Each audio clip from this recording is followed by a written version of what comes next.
പച്ചരീൻ്റെ കൂടെ വെറും 2 സ്പൂൺ ഉഴുന്ന് മാത്രം മതിയാകും ഇത്രയും നല്ല സോഫ്റ്റ് ആയിട്ടുള്ള ഇഡ്ഡലി തയ്യാറാക്കിയെടുക്കാൻ. അപ്പോൾ ഈ ഒരു മാവ് കൊണ്ട് നമുക്ക് ഇഡ്ഡലി മാത്രമല്ല ദോശയും തയ്യാറാക്കിയെടുക്കാം. അപ്പോൾ മാവൊക്കെ നല്ല പോലെ പൊളിച്ച് പൊങ്ങി നല്ല സോഫ്റ്റ് ആയിട്ടുള്ള ഒരു ഇഡ്ഡലീൻ്റെ റെസിപ്പിയാണ്. ഇത് കാണുമ്പോൾ തന്നെ നിങ്ങൾക്ക് മനസ്സിലാകും ഇത് എത്രത്തോളം സോഫ്റ്റ് ആണെന്നുള്ളത്. ഇഡ്ഡലിക്കും ദോശക്കും ഒക്കെ മാവ് അരയ്ക്കുമ്പോൾ കുറച്ച് കാര്യങ്ങൾ ശ്രദ്ധിച്ചാൽ ആർക്കും നല്ല പഞ്ഞി പോലെ സോഫ്റ്റായ ഇഡ്ഡലി തയ്യാറാക്കിയെടുക്കാൻ പറ്റും. അപ്പോൾ ഇതെങ്ങനെയാണ് ചെയ്യുന്നതെന്ന് നമുക്കൊന്ന് നോക്കാം. അപ്പോൾ നമ്മൾ നല്ല സോഫ്റ്റ് ആയിട്ടുള്ള ഇഡ്ഡലി തയ്യാറാക്കാൻ ഞാനിവിടെ 1 കപ്പ് പച്ചരി എടുത്തിട്ടുണ്ട്. പച്ചരി എന്ന് പറയുന്നത് ഇഡ്ഡലി റൈസാണ് കേട്ടോ എടുത്തത്. നിങ്ങൾക്ക് ഏത് പച്ചരി വേണമെങ്കിലും എടുക്കാം. റേഷൻ കടയിൽ നിന്ന് വാങ്ങിക്കുന്ന അരി ആയാലും കുഴപ്പമൊന്നുമില്ല. ഇനി ഇതിലേക്ക് ഞാൻ 2 ടേബിൾ സ്പൂൺ ഉഴുന്ന് ചേർത്ത് കൊടുക്കുന്നുണ്ട്. ഉഴുന്ന് നിങ്ങൾക്ക് വേണമെങ്കിൽ സെപ്പറേറ്റ് ചേർത്ത് കൊടുക്കാം. പക്ഷേ കുറച്ച് ക്വാണ്ടിറ്റിയിലല്ലേ നമ്മൾ എടുക്കുന്നുള്ളൂ. അതുകൊണ്ട് ഈ അരിൻ്റെ കൂടെ തന്നെ ആട്ടോ ചേർത്ത് കൊടുക്കുന്നത്. ഇനി ഇതിലേക്ക് ഒരു 1/4 ടീസ്പൂൺ ഉലുവയും ചേർത്ത് കൊടുക്കുന്നുണ്ട്. ഇനി ഇത് നമുക്ക് നല്ലപോലെ ഒരു 3-4 പ്രാവശ്യം ഒന്ന് കഴുകിയെടുക്കണം. ഒരു 5-6 മണിക്കൂറെങ്കിലും നമുക്ക് എന്നിട്ടൊന്ന് കുതിർത്ത് വെക്കണം കേട്ടോ. അപ്പോൾ ഇത് നല്ലപോലെ ഒന്ന് കുതിർന്ന് കിട്ടാൻ വേണ്ടിയിട്ട് ഏകദേശം 5-6 മണിക്കൂറെങ്കിലും നമുക്ക് വേണം. എന്നാൽ മാത്രമേ നമുക്ക് നല്ല സോഫ്റ്റായിട്ട് അരച്ചെടുക്കാൻ പറ്റുള്ളൂ. അതുപോലെ തന്നെ ഇത് നിങ്ങൾ കഴുകിയിട്ട് വെള്ളം ഒഴിച്ചതിന് ശേഷം ഫ്രിഡ്ജിൽ വെച്ചാലും നമ്മൾ അരക്കുന്ന സമയത്ത് മാവ് ചൂടാകാണ്ട് മിക്സി ചൂടാകാണ്ട് കിട്ടും. അല്ലെങ്കിൽ ഐസ് ക്യൂബ് വെച്ചിട്ട് അരച്ചെടുത്താലും മതിയാകും. അപ്പോൾ ഇത് നമ്മൾ ഏകദേശം ഒരു 5-6 മണിക്കൂർ ഇത് കുതിരാൻ വേണ്ടി മാറ്റി വെക്കുന്നുണ്ട്. 6 മണിക്കൂറിന് ശേഷം നോക്കുമ്പോൾ ഇത് നല്ലപോലെ തന്നെ ഒന്ന് കുതിർന്ന് വന്നിട്ടുണ്ട്. ഇനി നമുക്കിതൊന്ന് അരച്ചെടുക്കണം കേട്ടോ. അപ്പോൾ ഞാൻ ഈ ഒരു വെള്ളം ഉപയോഗിച്ചിട്ട് തന്നെയാണ് അരച്ചെടുക്കുന്നത്. നമുക്കിനി ഇത് മിക്സീൻ്റെ ജാറിലേക്ക് അങ്ങ് മാറ്റി കൊടുക്കാം. അപ്പോൾ നമ്മൾ സാധാരണ ഇഡ്ഡലിക്കൊക്കെ അരക്കുമ്പോൾ നിങ്ങൾക്ക് അറിയാമല്ലോ കുറച്ച് തരിതരിപ്പായിട്ട് വേണം അരച്ചെടുക്കാൻ.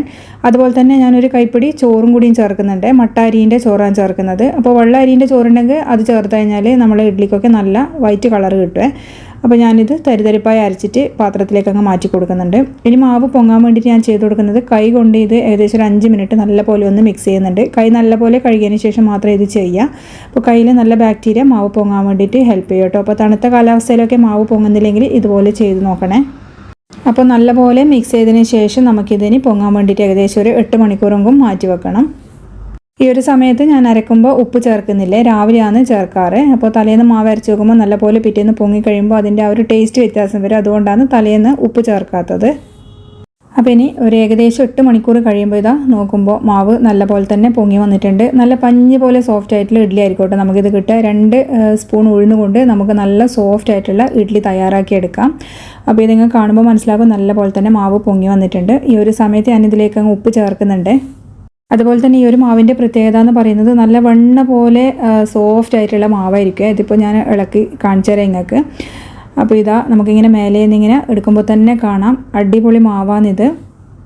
അപ്പോൾ ഇത് നമുക്കൊന്ന് മിക്സ് ചെയ്ത് കൊടുക്കണം കേട്ടോ. നമ്മൾ ഉപ്പ് ഇതിൽ ഈ ഒരു സമയത്തല്ലേ ചേർത്തത്, അതുകൊണ്ട് ഒന്ന് മിക്സ് ചെയ്ത് കൊടുക്കുക. ഒരുപാട് അങ്ങ് കുത്തി ഇളക്കണ്ട. ഉപ്പ് തലേന്ന് ചേർത്ത് വെച്ച് കഴിഞ്ഞാൽ ഞാൻ പറഞ്ഞ പോലെ ആ ഒരു പുളി ടേസ്റ്റ് ആ ഒരു ഇഡ്ഡലിക്കൊക്കെ ടേസ്റ്റിന് വ്യത്യാസം വരും. അതുകൊണ്ടാണ് അങ്ങ് ചേർത്ത് കൊടുക്കാത്തത്. അപ്പോൾ നമ്മളിത് നല്ലപോലെ ഒന്ന് മിക്സ് ചെയ്തിട്ട് നമുക്കിനി ഇഡ്ഡലി ചുട്ടെടുക്കാം.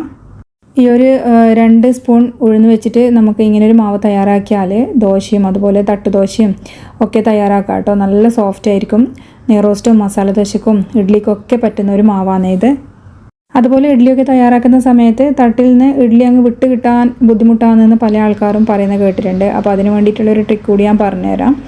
അപ്പോൾ ഞാനിതിലേക്ക് വെളിച്ചെണ്ണയാണ് കേട്ടോ ചേർത്ത് കൊടുക്കുന്നത്. നിങ്ങൾക്ക് വേണമെങ്കിൽ എള്ളെണ്ണയും ചേർക്കാം.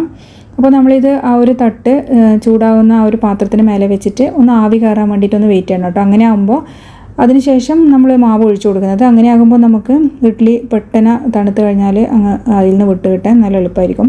അല്ലെങ്കിൽ കുറച്ച് ബട്ടർ ചേർത്തിട്ട് ഇതിൻ്റെ ഒന്ന് പുരട്ടി കൊടുത്താൽ മതി കേട്ടോ. ബട്ടർ ആകുമ്പോഴും നല്ല എളുപ്പത്തിൽ നമുക്ക് ഇഡ്ഡലി ഇതിൽ നിന്ന് തട്ടുന്ന വിട്ട് കിട്ടും. അപ്പോൾ നല്ലപോലെ ചൂടായ തട്ടിലേക്ക് നമ്മൾ മാവങ്ങ് ഒഴിച്ചു കൊടുത്തിട്ടുണ്ട്. ഇനി ഹൈ ഫ്ലെയിമിൽ വെച്ചിട്ടാട്ടോ നമ്മളിത് വേവിച്ചെടുക്കുന്നത്. ഹൈ ഫ്ലെയിമിൽ ഏകദേശം ഒരു 10 മിനിറ്റ് വേവിച്ചെടുക്കുന്നുണ്ട്. ഹൈ ഫ്ലെയിമിൽ വെച്ച് ഇങ്ങനെ കുക്ക് ചെയ്യുമ്പോൾ മാവ് നല്ലപോലെ പൊങ്ങി നല്ല ഗുണ്ടുമണി പോലത്തെ ഇഡ്ഡലിയായി കിട്ടും. അപ്പോൾ ഇതാ 10 മിനിറ്റിന് ശേഷം നോക്കുമ്പോൾ നമ്മളെ ഇഡ്ഡലി നല്ല അടിപൊളിയായിട്ട് റെഡി ആയിട്ടുണ്ട് കേട്ടോ. നമുക്ക് ഈ തട്ടൊന്ന് മാറ്റി കൊടുക്കാം. അപ്പോൾ ഞാൻ ഈ ഒരു തട്ടിൽ മാത്രമേ ഇപ്പോൾ തയ്യാറാക്കുന്നുള്ളൂ കേട്ടോ. അപ്പോൾ ഇതിൻ്റെ മേലെ വേറൊരു തട്ട് വെച്ച് കഴിഞ്ഞാൽ അതിൻ്റെ മേലെയുള്ള ആവി വെള്ളം ഊറ്റിയിട്ട് ബുദ്ധിമുട്ടുണ്ടാകാറുണ്ട്. അപ്പോൾ ഒരു ഇഡ്ഡലി ഏകദേശം ഒരു 5 മിനിറ്റ് ഒന്ന് കഴിഞ്ഞ് സെറ്റായതിന് ശേഷം ഞാൻ രണ്ടാമത്തെ തട്ട് വെച്ച് കൊടുക്കാറുള്ളൂ, അതിന് മേലെ വെച്ച് കൊടുക്കാറുള്ളൂ. പക്ഷേ ഇത് റെഡി ആയതിന് ശേഷം മാത്രമാണ് കേട്ടോ ചെയ്തെടുക്കുന്നത്. അപ്പോൾ അതുപോലെ തന്നെയാണ് നമ്മൾ ചെയ്യുന്നത്. എണ്ണ പുരട്ടിയതിന് ശേഷം ഇതാ നല്ലപോലെ ആവി വന്നിട്ടുണ്ട്. തട്ട് നല്ലപോലെ ചൂടായതിന് ശേഷം മാത്രം ഇതുപോലെ മാവ് ഒഴിച്ചു കൊടുക്കുക. അപ്പോൾ നല്ല എളുപ്പത്തിൽ അതിൻ്റെ അടിക്ക് പിടിക്കാണ്ട് തന്നെ നമുക്കിത് വിട്ട് കിട്ടും കേട്ടോ. അപ്പോൾ നമ്മൾ ഇതിൽ വെച്ച ഇഡ്ഡലിയും നല്ലപോലെ തന്നെ റെഡി ആയിട്ടുണ്ട്.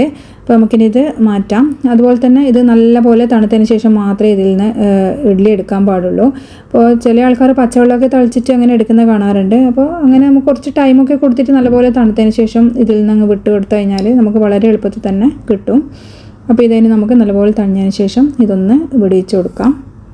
അപ്പോൾ ഇതാ നിങ്ങൾ കാണുമ്പോൾ തന്നെ മനസ്സിലാകുന്നുണ്ടാകും ഇതിൻ്റെ അടിയിലൊന്നും പിടിച്ചിട്ടില്ല. നല്ല എളുപ്പത്തിൽ തന്നെ നമുക്ക് കൈ കൊണ്ട് പോലും ഇതിങ്ങനെ വിടിയിച്ചെടുക്കാൻ പറ്റും കേട്ടോ. അത്രയും നല്ല അടിപൊളി ഇഡ്ഡലിയാണ്, നല്ല സോഫ്റ്റാണ്. അപ്പോൾ തീർച്ചയായിട്ടും ഇതുപോലെ ഒന്ന് ട്രൈ ചെയ്ത് നോക്കാം കേട്ടോ. ഒരുപാട് ഉഴുന്നിൻ്റെ ആവശ്യമൊന്നുമില്ല. അപ്പോൾ പച്ചരി നല്ല ക്വാളിറ്റിയിലുള്ള പച്ചരി എടുത്താൽ മതി. അതുപോലെ തന്നെ ഉഴുന്നും നല്ല ക്വാളിറ്റിയിലുള്ള ഉഴുന്നെടുത്തു കഴിഞ്ഞാൽ വെറും 2 സ്പൂൺ ഉഴുന്ന് കൊണ്ട് നമുക്ക് നല്ല അടിപൊളി ഇഡ്ഡലി തയ്യാറാക്കി എടുക്കാൻ പറ്റും. അപ്പോൾ ഈ വീഡിയോ എല്ലാവരും ഒന്ന് ട്രൈ ചെയ്ത് നോക്കുക. എങ്ങനെയാണ് നല്ല സോഫ്റ്റ് ആയിട്ടുള്ള ഇഡ്ഡലി തയ്യാറാക്കുന്നതെന്നുള്ള കുറച്ച് ടിപ്സൊക്കെ ഞാനിതിൽ പറഞ്ഞിട്ടുണ്ട്. അപ്പോൾ തയ്യാറാക്കി നോക്കിയിട്ട് ഫീഡ്ബാക്ക് പറയാൻ മറക്കരുത് കേട്ടോ. ചാനൽ അതുപോലെ ആദ്യമായിട്ട് കാണുന്നവരാണെങ്കിൽ വീഡിയോ ഇഷ്ടമായാൽ ലൈക്ക് ചെയ്യാനും ഷെയർ ചെയ്യാനും അതുപോലെ സബ്സ്ക്രൈബ് ചെയ്ത് സപ്പോർട്ട് ചെയ്യാനും മറക്കരുത്. അടുത്ത വീഡിയോയിൽ നമുക്ക് വീണ്ടും വേറെ റെസിപ്പി ആയിട്ട് കാണാം. താങ്ക്